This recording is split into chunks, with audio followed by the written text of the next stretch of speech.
मीरपुर नाम के शहर में तेजस अपनी पत्नी नीरू के साथ रहता था। पति पत्नी दोनों ही नौकरी करते थे। एक दिन तेजस गांव अपनी माँ के पास फोन करता है। हेलो, प्रणाम माँ। जीते रहो माँ, तुम दादी बनने वाली हो हैं? अरे वाह, ठीक है बेटा, मैं कल ही आती हूँ। जब माँ जी शहर पहुंची तो बेटे बहू ने बहुत अच्छे से स्वागत किया। लीजिए माँ जी, चाय। अरे गर्मा गर्म पकोड़े ले आओ माँ के लिए। नीरू रसोई में गई और 2 मिनट में ही पकोड़े ले आई। जी ये लीजिए। बहू, जादू से बनाए हैं क्या? अभी तो रसोई में गई थी। यम्मी। माँ जी, शीला रसोई में पकोड़े तल रही है, मैं बस लेकर आई। हे भगवान, मेरा धर्म भ्रष्ट कर दिया तूने। अब तो गंगा जल से शुद्धिकरण करना होगा। दूसरे दिन, माँ जी मैंने नाश्ता बना दिया है, ऑफिस जा रही हूँ। पर अभी तो घर का सारा काम पड़ा है। शीला आती ही होगी, झाड़ू पोछा बर्तन कपड़े वो सब कर लेगी।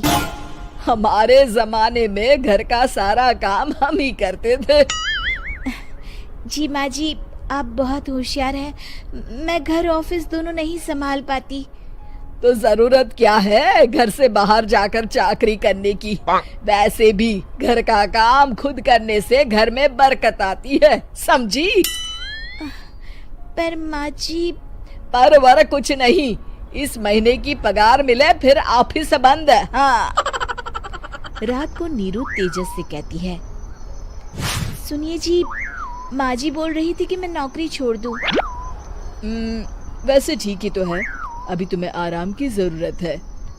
फिर भी आराम कहाँ, शीला को छुड़ाने के लिए बोल रही थी। तो अब 24 घंटे में इतना काम तो कर ही सकती हो।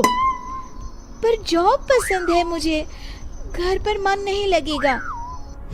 अगले दिन जब दोनों ऑफिस के लिए निकल रहे थे, मेरी तो कोई कीमत ही नहीं है इस घर में।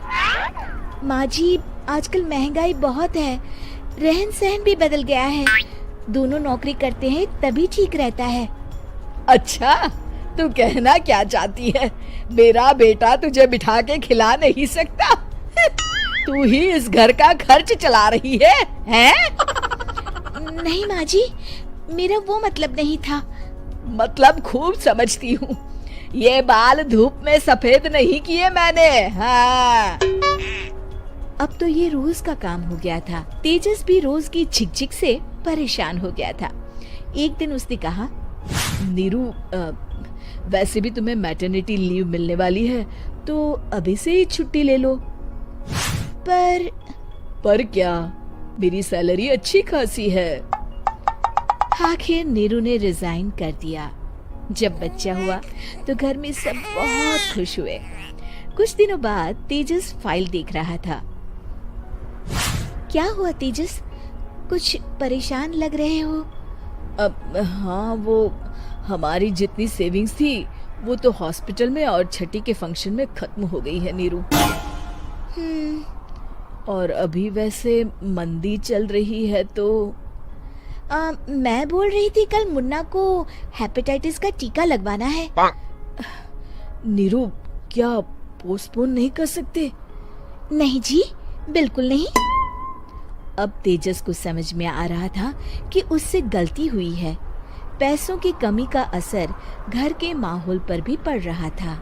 अगले दिन, बेटा मेरा चश्मा और ये दवाइयाँ ले आना, पर्चा देते हुए माँ जी ने कहा। जी। तेजस, मुन्ना के लिए दूध का डिब्बा और डायपर भी ले आना, और ये किराने के सामान की लिस्ट है, इसे भी लाना है। तेजस गुस्से में लिस्ट मरोड़कर फेंकता है और चिल्लाता है, पैसे क्या पेड़ पर उगते हैं? ये ले आना, वो ले आना। अरे, पर ये जरूरत का सामान ही है।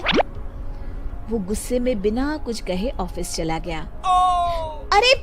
अरे लंच तो ले जाइए। नीरू दौड़कर डिब्बा पकड़ाती है एक दिन खाना खाने के बाद, नीरू, अब तो मुन्ना कुछ बड़ा हो गया, तो अब तुम वापस ज्वाइन कर लो ना जॉब। पर इस रिसेशन में जॉब मिलना बहुत मुश्किल है।